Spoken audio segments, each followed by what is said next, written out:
ಏರಿಕೆಗೂ ಸರ್ಕಾರಕ್ಕೂ ಯಾವುದೇ ರೀತಿ ಸಂಬಂಧ ಇಲ್ಲ. ಕೇಂದ್ರದ ಅಧೀನದಲ್ಲಿರುವ ಸಮಿತಿಯಿಂದ ದರ ಹೆಚ್ಚಳವನ್ನ ಮಾಡಲಾಗಿದೆ. ದರ ಸಮಿತಿಯಲ್ಲಿ ಕೇಂದ್ರದ 2 ಅಧಿಕಾರಿಗಳಿದ್ದಾರೆ. ರಾಜ್ಯದ ಓರ್ವ ನಿವೃತ್ತ IAS ಅಧಿಕಾರಿ ಇದ್ದಾರೆ. ದರ ಏರಿಕೆ ಕುರಿತು ಸಚಿವ ರಾಮಲಿಂಗಾರೆಡ್ಡಿ ಹೇಳಿಕೆಯನ್ನ ನೀಡಿದ್ದಾರೆ.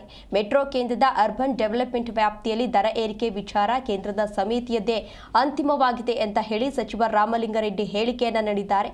ಜೊತೆಗೆ ರಾಮಲಿಂಗಾರೆಡ್ಡಿ ಅವರನ್ನ ನಮ್ಮ ಪ್ರತಿನಿಧಿ ಭವ್ಯ ಸುನಿಲ್ ಮಾತನಾಡಿಸಿದ್ದಾರೆ. ಏನ್ ಮಾತನಾಡಿಸಿದ್ದಾರೆ ಬನ್ನಿ ನೋಡ್ಕೊಂಬರೋಣ.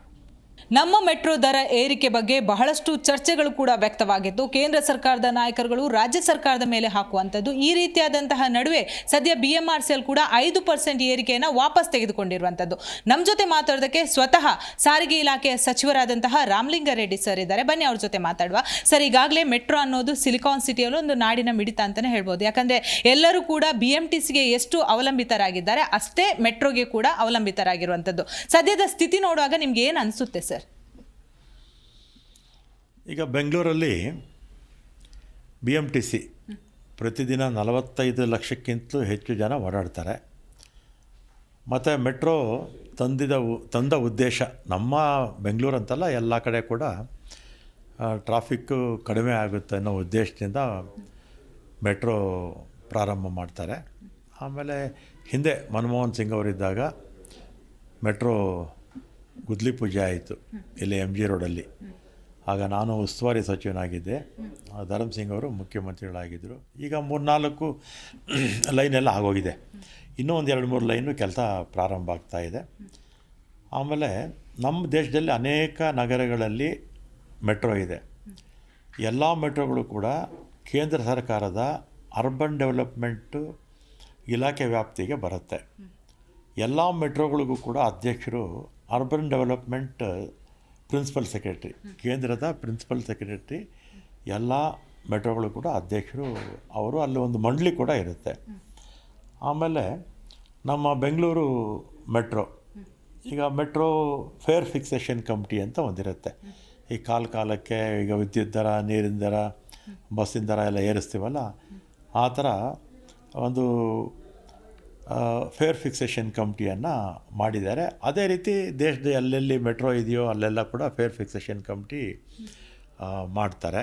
ಇಲ್ಲೂ ಕೂಡ ಕರ್ನಾಟಕ ರಾಜ್ಯದಲ್ಲಿ ಕೇಂದ್ರ ಸರ್ಕಾರ ಮಾಡಿರ್ತಕ್ಕಂಥದ್ದು ಫೇರ್ ಫಿಕ್ಸೇಷನ್ ಕಮಿಟಿ. ಅದರಲ್ಲಿ ಜಸ್ಟಿಸ್ ತಾರಣಿ ಅಂತ ಅವರು ಅಧ್ಯಕ್ಷರಾಗಿದ್ದಾರೆ. ಅವರು ತಮಿಳ್ನಾಡು ಕಡೆಯವರು ಅವರು. ಆಮೇಲೆ ಸತ್ಯೇಂದ್ರ ಪಾಲ್ ಸಿಂಗ್ ಅಂತ ಒಬ್ಬರು ಸದಸ್ಯರು, ಅವರು ಕೇಂದ್ರದಲ್ಲಿ ಅಧಿಕಾರಿಗಳಾಗಿದ್ದಾರೆ, ಹಿರಿಯ ಅಧಿಕಾರಿಗಳಾಗಿದ್ದಾರೆ. ಸತ್ಯೇಂದ್ರ ಪಾಲ್ ಇವರಿಬ್ಬರು ಕೂಡ ಕೇಂದ್ರ ಸರ್ಕಾರದ ರೆಪ್ರೆಸೆಂಟೇಟಿವ್ಸು. ನಮ್ಮ ರಾಜ್ಯದಿಂದ ರಮಣಾರೆಡ್ಡಿ ಅಂತ ರಿಟೈರ್ಡ್ IAS ಆಫೀಸರು, ಅವರು ನಮ್ಮ ರಾಜ್ಯ ಸರ್ಕಾರದ ಪ್ರತಿನಿಧಿ. ಇವರು ಮೂವರು ಕೂತು ಸಾರ್ವಜನಿಕರ ಅಭಿಪ್ರಾಯ ಮತ್ತು ಮೆಟ್ರೋ ಅವರ ಖರ್ಚು ವೆಚ್ಚಗಳೆಲ್ಲ ತಿಳ್ಕೊಂಡು ಅವರು ಆ ಸಮಿತಿ ಶಿಫಾರಸು ಮಾಡುತ್ತೆ. ಈ ಸಮಿತಿಯನ್ನು ನೇಮಕ ಮಾಡೋದು ಕೇಂದ್ರ ಸರ್ಕಾರ. ತಾರಣಿ, ಜಸ್ಟಿಸ್ ತಾರಣಿ ಅಧ್ಯಕ್ಷರು, ಸತ್ಯೇಂದ್ರ ಪಾಲ್ ಸಿಂಗ್ ಸದಸ್ಯರು, ನಮ್ಮ ರಾಜ್ಯವರು ರಮಣಾರೆಡ್ಡಿ. ಈ ಮೂವರನ್ನ ನೇಮಕ ಮಾಡಿರ್ತಕ್ಕಂಥದ್ದು ಕೇಂದ್ರ ಸರ್ಕಾರ. ಇಬ್ಬರನ್ನೂ ನೇರವಾಗಿ ಕೇಂದ್ರ ಸರ್ಕಾರ ಮಾಡುತ್ತೆ. ರಮಣಾರೆಡ್ಡಿಯವ್ರನ್ನ ನಮ್ಮ ರೆಕಮೆಂಡೇಷನ್ ಮೇಲೆ, ರಾಜ್ಯ ಸರ್ಕಾರ ರೆಕಮೆಂಡೇಷನ್ ಮೇಲೆ ಮಾಡುತ್ತೆ.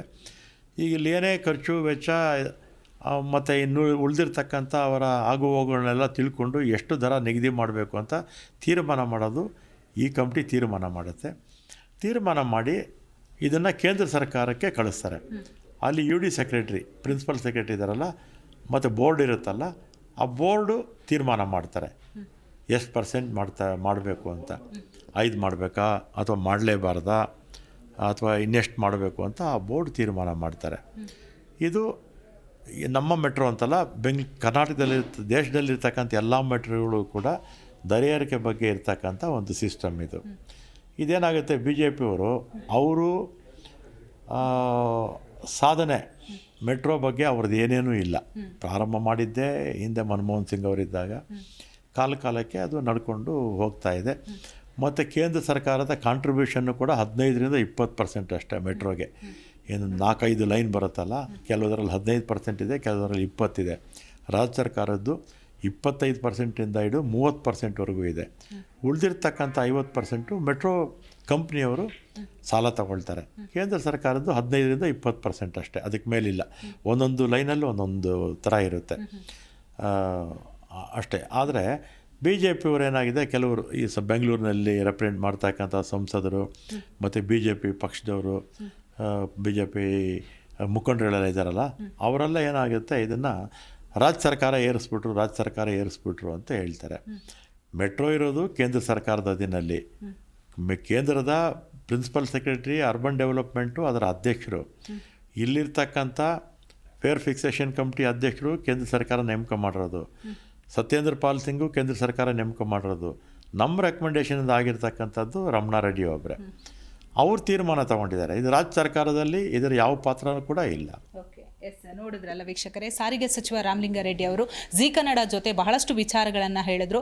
ಜನರು ಇದನ್ನು ನೋಡಿ ತೀರ್ಮಾನ ಮಾಡ್ಕೊಳ್ಳಿ. ಈಗಾಗಲೇ ಮೆಟ್ರೋ ದರ ಏರಿಕೆ ಏನಿದೆ, ಬಹಳಷ್ಟು ಜನಸಾಮಾನ್ಯರು ಆಕ್ರೋಶವನ್ನೇ ಹೊರ ಹಾಕ್ತಾ ಇದ್ರು. ಏನೋ BMRCL 5% ಏನು ಏರಿಕೆ ಮಾಡಿತ್ತು ಅದನ್ನು ವಾಪಸ್ ತೆಗೆದುಕೊಳ್ಳೋದಾಗಿ ಈಗಾಗಲೇ ಟ್ವೀಟ್ ಮೂಲಕ ತಿಳಿಸಿರುವಂಥದ್ದು. ಸೊ ಇದಕ್ಕೆ ಕಾರಣ ಯಾರು ಅನ್ನೋದ್ರ ಬಗ್ಗೆ ಸಾರಿಗೆ ಸಚಿವರಾಗಿರುವಂತಹ ರಾಮಲಿಂಗಾರೆಡ್ಡಿ ಅವರು ಬಹಳಷ್ಟು ವಿಚಾರಗಳನ್ನು ಜಿ ಕನ್ನಡ ಜೊತೆ ಹೇಳ್ತಾ ಹೋದ್ರು. ಬೆಂಗಳೂರಿಂದ ಕ್ಯಾಮ್ರಾ ಪರ್ಸನ್ ನಾಗರಾಜ್ ಜೊತೆ ಭವ್ಯ ಸುನಿಲ್, ಜಿ ಕನ್ನಡ ನ್ಯೂಸ್. ನಮ್ಮ ಮೆಟ್ರೋ ದರ ಏರಿಕೆ ಬಗ್ಗೆ ಬಹಳಷ್ಟು ಚರ್ಚೆಗಳು ಕೂಡ ವ್ಯಕ್ತವಾಗಿತ್ತು. ಕೇಂದ್ರ ಸರ್ಕಾರದ ನಾಯಕರುಗಳು ರಾಜ್ಯ ಸರ್ಕಾರದ ಮೇಲೆ ಹಾಕುವಂಥದ್ದು. ಈ ರೀತಿಯಾದಂತಹ ನಡುವೆ ಸದ್ಯ BMRCL ಕೂಡ 5% ಏರಿಕೆಯನ್ನು ವಾಪಸ್ ತೆಗೆದುಕೊಂಡಿರುವಂಥದ್ದು. ನಮ್ಮ ಜೊತೆ ಮಾತಾಡೋದಕ್ಕೆ ಸ್ವತಃ ಸಾರಿಗೆ ಇಲಾಖೆಯ ಸಚಿವರಾದಂತಹ ರಾಮಲಿಂಗಾರೆಡ್ಡಿ ಸರ್ ಇದ್ದಾರೆ. ಬನ್ನಿ ಅವ್ರ ಜೊತೆ ಮಾತಾಡುವ. ಸರ್, ಈಗಾಗಲೇ ಮೆಟ್ರೋ ಅನ್ನೋದು ಸಿಲಿಕಾನ್ ಸಿಟಿಯಲ್ಲೂ ಒಂದು ನಾಡಿನ ಮಿಡಿತ ಅಂತಲೇ ಹೇಳ್ಬೋದು. ಯಾಕಂದರೆ ಎಲ್ಲರೂ ಕೂಡ BMTCಗೆ ಎಷ್ಟು ಅವಲಂಬಿತರಾಗಿದ್ದಾರೆ ಅಷ್ಟೇ ಮೆಟ್ರೋಗೆ ಕೂಡ ಅವಲಂಬಿತರಾಗಿರುವಂಥದ್ದು.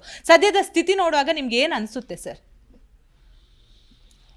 ಈಗ ಬೆಂಗಳೂರಲ್ಲಿ BMTC ಪ್ರತಿದಿನ 45 ಲಕ್ಷಕ್ಕಿಂತಲೂ ಹೆಚ್ಚು ಜನ ಓಡಾಡ್ತಾರೆ. ಮತ್ತು ಮೆಟ್ರೋ ತಂದ ಉದ್ದೇಶ ನಮ್ಮ ಬೆಂಗಳೂರು ಅಂತಲ್ಲ, ಎಲ್ಲ ಕಡೆ ಕೂಡ ಟ್ರಾಫಿಕ್ಕು ಕಡಿಮೆ ಆಗುತ್ತೆ ಅನ್ನೋ ಉದ್ದೇಶದಿಂದ ಮೆಟ್ರೋ ಪ್ರಾರಂಭ ಮಾಡ್ತಾರೆ. ಆಮೇಲೆ ಹಿಂದೆ ಮನಮೋಹನ್ ಸಿಂಗ್ ಅವರಿದ್ದಾಗ ಮೆಟ್ರೋ ಗುದ್ಲಿ ಪೂಜೆ ಆಯಿತು ಇಲ್ಲಿ MG ರೋಡಲ್ಲಿ. ಆಗ ನಾನು ಉಸ್ತುವಾರಿ ಸಚಿವನಾಗಿದ್ದೆ, ಧರ್ಮ್ ಸಿಂಗ್ ಅವರು ಮುಖ್ಯಮಂತ್ರಿಗಳಾಗಿದ್ದರು. ಈಗ 3-4 ಲೈನೆಲ್ಲ ಆಗೋಗಿದೆ, ಇನ್ನೂ ಒಂದು 2-3 ಲೈನು ಕೆಲಸ ಪ್ರಾರಂಭ ಆಗ್ತಾಯಿದೆ. ಆಮೇಲೆ ನಮ್ಮ ದೇಶದಲ್ಲಿ ಅನೇಕ ನಗರಗಳಲ್ಲಿ ಮೆಟ್ರೋ ಇದೆ. ಎಲ್ಲ ಮೆಟ್ರೋಗಳು ಕೂಡ ಕೇಂದ್ರ ಸರ್ಕಾರದ ಅರ್ಬನ್ ಡೆವಲಪ್ಮೆಂಟು ಇಲಾಖೆ ವ್ಯಾಪ್ತಿಗೆ ಬರುತ್ತೆ. ಎಲ್ಲ ಮೆಟ್ರೋಗಳಿಗೂ ಕೂಡ ಅಧ್ಯಕ್ಷರು ಅರ್ಬನ್ ಡೆವಲಪ್ಮೆಂಟ್ ಪ್ರಿನ್ಸಿಪಲ್ ಸೆಕ್ರೆಟರಿ, ಕೇಂದ್ರದ ಪ್ರಿನ್ಸಿಪಲ್ ಸೆಕ್ರೆಟರಿ ಎಲ್ಲ ಮೆಟ್ರೋಗಳು ಕೂಡ ಅಧ್ಯಕ್ಷರು ಅವರು. ಅಲ್ಲಿ ಒಂದು ಮಂಡಳಿ ಕೂಡ ಇರುತ್ತೆ. ಆಮೇಲೆ ನಮ್ಮ ಬೆಂಗಳೂರು ಮೆಟ್ರೋ, ಈಗ ಮೆಟ್ರೋ ಫೇರ್ ಫಿಕ್ಸೇಷನ್ ಕಮಿಟಿ ಅಂತ ಒಂದಿರುತ್ತೆ. ಈ ಕಾಲಕ್ಕೆ ಈಗ ವಿದ್ಯುತ್ ದರ, ನೀರಿನ ದರ, ಬಸ್ಸಿನ ದರ ಎಲ್ಲ ಏರಿಸ್ತೀವಲ್ಲ, ಆ ಥರ ಒಂದು ಫೇರ್ ಫಿಕ್ಸೇಷನ್ ಕಮಿಟಿಯನ್ನು ಮಾಡಿದ್ದಾರೆ. ಅದೇ ರೀತಿ ದೇಶದ ಎಲ್ಲೆಲ್ಲಿ ಮೆಟ್ರೋ ಇದೆಯೋ ಅಲ್ಲೆಲ್ಲ ಕೂಡ ಫೇರ್ ಫಿಕ್ಸೇಷನ್ ಕಮಿಟಿ ಮಾಡ್ತಾರೆ. ಇಲ್ಲೂ ಕೂಡ ಕರ್ನಾಟಕ ರಾಜ್ಯದಲ್ಲಿ ಕೇಂದ್ರ ಸರ್ಕಾರ ಮಾಡಿರ್ತಕ್ಕಂಥದ್ದು ಫೇರ್ ಫಿಕ್ಸೇಷನ್ ಕಮಿಟಿ. ಅದರಲ್ಲಿ ಜಸ್ಟಿಸ್ ತಾರಣಿ ಅಂತ ಅವರು ಅಧ್ಯಕ್ಷರಾಗಿದ್ದಾರೆ. ಅವರು ತಮಿಳ್ನಾಡು ಕಡೆಯವರು ಅವರು. ಆಮೇಲೆ ಸತ್ಯೇಂದ್ರ ಪಾಲ್ ಸಿಂಗ್ ಅಂತ ಒಬ್ಬರು ಸದಸ್ಯರು, ಅವರು ಕೇಂದ್ರದಲ್ಲಿ ಅಧಿಕಾರಿಗಳಾಗಿದ್ದಾರೆ, ಹಿರಿಯ ಅಧಿಕಾರಿಗಳಾಗಿದ್ದಾರೆ. ಸತ್ಯೇಂದ್ರ ಪಾಲ್ ಇವರಿಬ್ಬರು ಕೂಡ ಕೇಂದ್ರ ಸರ್ಕಾರದ ರೆಪ್ರೆಸೆಂಟೇಟಿವ್ಸು. ನಮ್ಮ ರಾಜ್ಯದಿಂದ ರಮಣಾರೆಡ್ಡಿ ಅಂತ ರಿಟೈರ್ಡ್ IAS ಆಫೀಸರು, ಅವರು ನಮ್ಮ ರಾಜ್ಯ ಸರ್ಕಾರದ ಪ್ರತಿನಿಧಿ. ಇವರು ಮೂವರು ಕೂತು ಸಾರ್ವಜನಿಕರ ಅಭಿಪ್ರಾಯ ಮತ್ತು ಮೆಟ್ರೋ ಅವರ ಖರ್ಚು ವೆಚ್ಚಗಳೆಲ್ಲ ತಿಳ್ಕೊಂಡು ಅವರು ಆ ಸಮಿತಿ ಶಿಫಾರಸು ಮಾಡುತ್ತೆ. ಈ ಸಮಿತಿಯನ್ನು ನೇಮಕ ಮಾಡೋದು ಕೇಂದ್ರ ಸರ್ಕಾರ. ತಾರಣಿ, ಜಸ್ಟಿಸ್ ತಾರಣಿ ಅಧ್ಯಕ್ಷರು, ಸತ್ಯೇಂದ್ರ ಪಾಲ್ ಸಿಂಗ್ ಸದಸ್ಯರು, ನಮ್ಮ ರಾಜ್ಯವರು ರಮಣಾರೆಡ್ಡಿ, ಈ ಮೂವರನ್ನ ನೇಮಕ ಮಾಡಿರ್ತಕ್ಕಂಥದ್ದು ಕೇಂದ್ರ ಸರ್ಕಾರ. ಇಬ್ಬರನ್ನೂ ನೇರವಾಗಿ ಕೇಂದ್ರ ಸರ್ಕಾರ ಮಾಡುತ್ತೆ. ರಮಣಾರೆಡ್ಡಿಯವ್ರನ್ನ ನಮ್ಮ ರೆಕಮೆಂಡೇಷನ್ ಮೇಲೆ, ರಾಜ್ಯ ಸರ್ಕಾರ ರೆಕಮೆಂಡೇಷನ್ ಮೇಲೆ ಮಾಡುತ್ತೆ.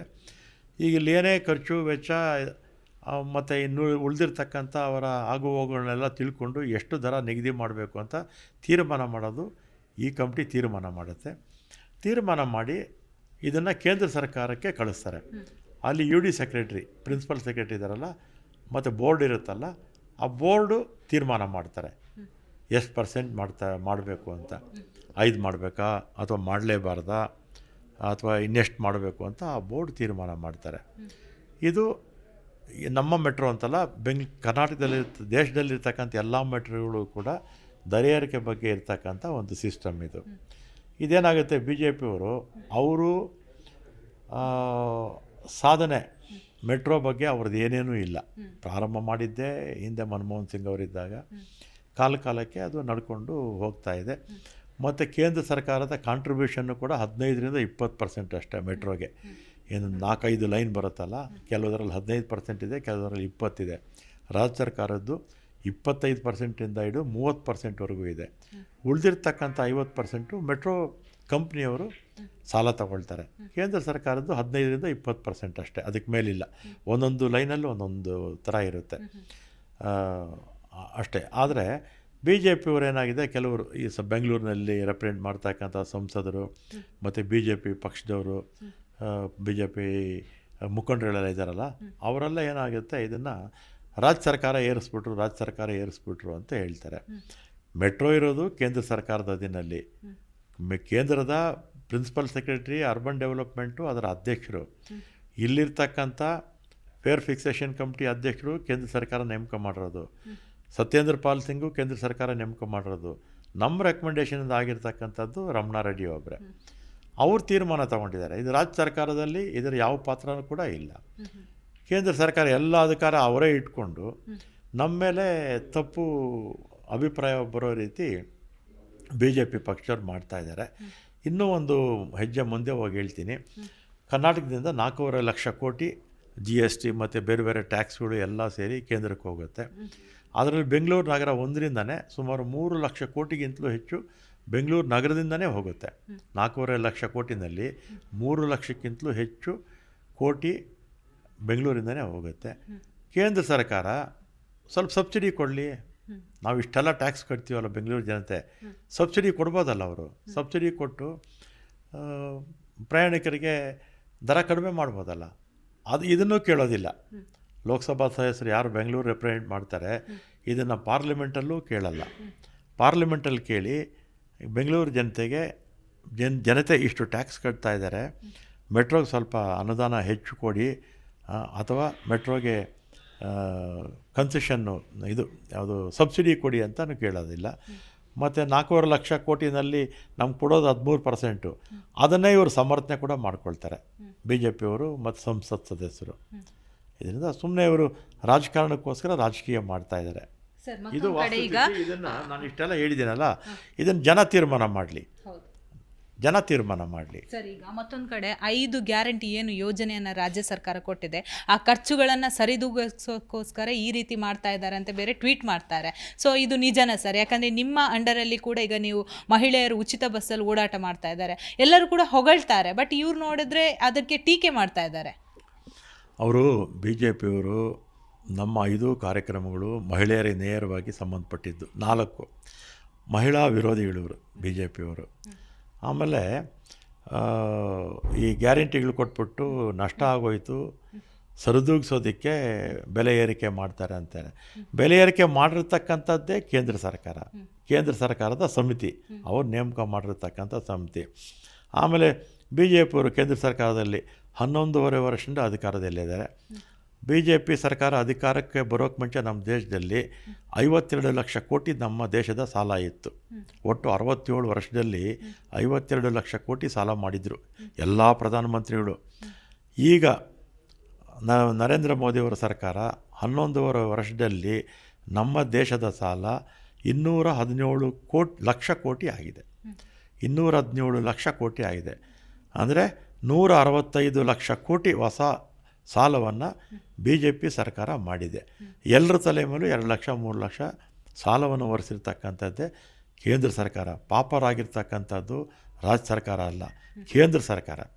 ನಮ್ಮನ್ನೆಲ್ಲ ಸಾಲಗಾರರ ಮಾಡಿರ್ತಕ್ಕಂಥದ್ದು ಕೇಂದ್ರ ಸರ್ಕಾರ. 165 ಲಕ್ಷ ಕೋಟಿ ಹೊಸ ಸಾಲ ಮಾಡಿದ್ದಾರೆ 11 ವರ್ಷದಲ್ಲಿ. 67 ವರ್ಷದಲ್ಲಿ ಎಲ್ಲ ಸರ್ಕಾರಗಳು ಮಾಡಿದ್ದು 52 ಲಕ್ಷ ಕೋಟಿ. ಸರ್, ಈಗ ತೇಜಸ್ವಿ ಸೂರ್ಯ ಅವರು ಮೊನ್ನೆಯಿಂದ ಕೂಡ ನಾನು ಹೋರಾಟ ಮಾಡ್ತಾ ಇದ್ದೀನಿ, ರಾಜ್ಯ ಸರ್ಕಾರದ ಗಮನಕ್ಕೆ ತರ್ತಾ ಇದ್ದೀನಿ, ಮೆಟ್ರೋದ ಎದುರು ಇವತ್ತು ಬೇರೆ ಖಾಲಿ ಟ್ರಂಕ್ ಹಿಡಿದು ಪ್ರೊಟೆಸ್ಟ್ ಮಾಡೋದಕ್ಕೆ ಮುಂದಾದರು.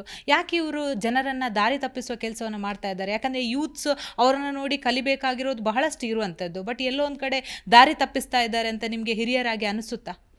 ಈಗ 1000 ಜನ 1000 ಹೇಳ್ಕೊಳ್ಳಿ, ಜನ ಅರ್ಥ ಮಾಡ್ಕೋಬೇಕು. ಯಾರು ಸುಳ್ಳು ಹೇಳ್ತಾ ಇದ್ದಾರೆ, ರಾಜ್ಯ ಸರ್ಕಾರ ಸುಳ್ಳು ಹೇಳ್ತಾ ಇದೆಯಾ ಅಥವಾ ಕೇಂದ್ರ ಸರ್ಕಾರ ಸುಳ್ಳು ಹೇಳ್ತಾ ಇದೆಯಾ, ಅದು ಯಾರನ್ನ ದಾರಿ ತಪ್ಪಿಸ್ತಾ ಇದ್ದಾರೆ ಅನ್ನೋದನ್ನು ಜನ ಅರ್ಥ ಮಾಡ್ಕೋಬೇಕು. ಸರ್, ಈಗ ಮತ್ತೊಂದು ಕಡೆ ನೀವು ನೋಡ್ತಾ ಇರ್ಬೋದು, BMTC ಮೇಲೆ ಜಾಹೀರಾತು ಹಾಕಿದ್ದಕ್ಕೆ ಎಲ್ಲ ರಿಮೂವ್ ಮಾಡಿಸಿದ್ರು, ಟೀಕೆ ವ್ಯಕ್ತಪಡಿಸಿದ್ರು. ನೀವು ಮೆಟ್ರೋವನ್ನು ನೋಡುವಾಗ ಮೆಟ್ರೋದೊಳಗಡೆ ಯಾರಿದ್ದಾರೆ, ಸೀಟ್ ಖಾಲಿ ಇದೆಯಾ ಅಂತಲೇ ಗೊತ್ತಾಗಲ್ಲ, ಅಷ್ಟು ಜಾಹೀರಾತು ಫಲಕ ಇದೆ. ಯಾಕೆ ಅವರಿಗೆ ಮೆಟ್ರೋದವರಿಗೆ ಲಾಭ ಇಲ್ವಾ? ಇಲ್ಲಮ್ಮ, ಇನ್ನೊಂದು ಮೆಟ್ರೋಗೆ ಲಾಭ ಇದು ಪ್ರಶ್ನೆ ಬರಲ್ಲ. ಅದೇನಾಗುತ್ತೆ, ಸಾಧ್ಯವಾದಷ್ಟು ಮೆಟ್ರೋ ಇರ್ಬೋದು, BMTC ಇರ್ಬೋದು, KSRTC ಇರ್ಬೋದು, ಅಟ್ಯಾಚ್ಮೆಂಟಿಗೆ ಕೊಟ್ಟರೆ ಆದಾಯ ಬರುತ್ತೆ. ಆದರೆ ನಾವು ತಂಬಾಕಿಗೆ ಸಂಬಂಧಪಟ್ಟಿದ್ದು ಕೊಟ್ಬಿಟ್ಟಿದ್ರು, ತಪ್ಪದು. ಅದನ್ನು ಮಾತ್ರ ತೆಗೀರಿ ಅಂತ ಹೇಳಿದ್ದೀವಿ. ಉಳಿದಿರ್ತಕ್ಕಂಥದ್ದು ರೆವೆನ್ಯೂ ಬರುತ್ತಲ್ಲ, ಅದರಿಂದ ನಷ್ಟ ಏನೂ ಇಲ್ಲ. ಆದರೆ ತಂಬಾಕು ಈ ಥರ ಸಂಬಂಧಪಟ್ಟಿದ್ದು ನಮ್ಮ ರಾಜ್ಯ ಸರ್ಕಾರಕ್ಕೆ ಸಂಬಂಧಪಟ್ಟಂಥ ಯಾವುದೇ ಇಲಾಖೆನವರು ನಾವು ಮಾಡೋಕ್ಕೆ ಹೋಗಬಾರ್ದು. ಸರ್, ಈಗ ಹಾಗಾದರೆ ರಾಜ್ಯ ಸರ್ಕಾರಕ್ಕೆ ಮೆಟ್ರೋದಿಂದ ಯಾವುದೇ ರೀತಿಯಾದ ಲಾಭ ಇಲ್ವಾ? ಇದು ಲಾಭ ನಷ್ಟದ ಪ್ರಶ್ನೆ ಬರೋದಿಲ್ಲ. ಏನಾಗುತ್ತೆ, ಇದೆಲ್ಲ ಸಾರ್ವಜನಿಕ ಸೇವೆ. ಈಗ ಉದಾಹರಣೆಗೆ ವಿದ್ಯಾ ಇಲಾಖೆಯಲ್ಲಿ ಸಾವಿರಾರು ಕೋಟಿ ಖರ್ಚು ಮಾಡ್ತೀವಿ.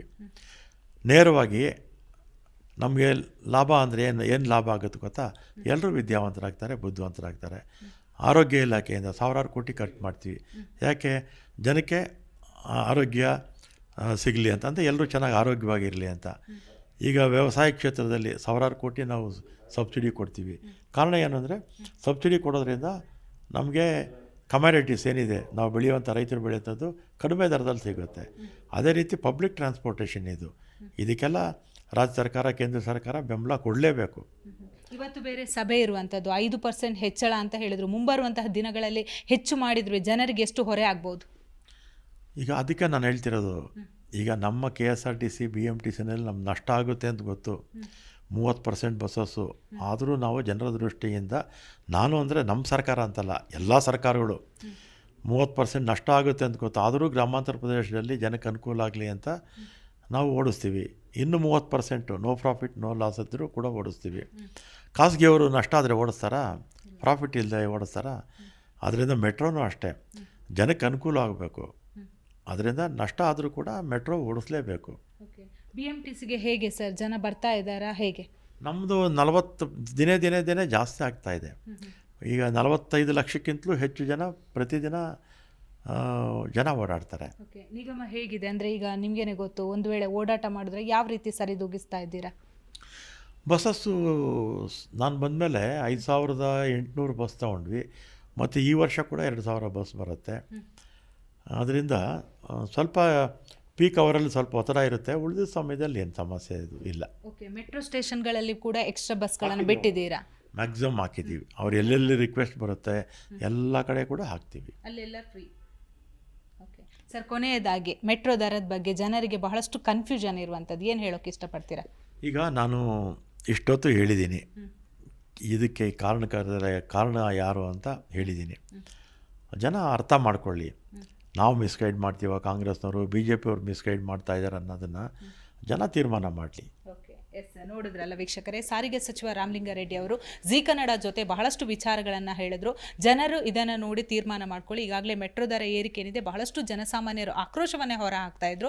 ಏನೋ BMRCL 5% ಏನು ಏರಿಕೆ ಮಾಡಿತ್ತು ಅದನ್ನು ವಾಪಸ್ ತೆಗೆದುಕೊಳ್ಳೋದಾಗಿ ಈಗಾಗಲೇ ಟ್ವೀಟ್ ಮೂಲಕ ತಿಳಿಸಿರುವಂಥದ್ದು. ಸೊ ಇದಕ್ಕೆ ಕಾರಣ ಯಾರು ಅನ್ನೋದ್ರ ಬಗ್ಗೆ ಸಾರಿಗೆ ಸಚಿವರಾಗಿರುವಂತಹ ರಾಮಲಿಂಗಾರೆಡ್ಡಿ ಅವರು ಬಹಳಷ್ಟು ವಿಚಾರಗಳನ್ನು ಜೀ ಕನ್ನಡ ಜೊತೆ ಹೇಳ್ತಾ ಹೋದ್ರು. ಬೆಂಗಳೂರಿಂದ ಕ್ಯಾಮ್ರಾ ಪರ್ಸನ್ ನಾಗರಾಜ್ ಜೊತೆ ಭವ್ಯ ಸುನಿಲ್, ಜೀ ಕನ್ನಡ ನ್ಯೂಸ್.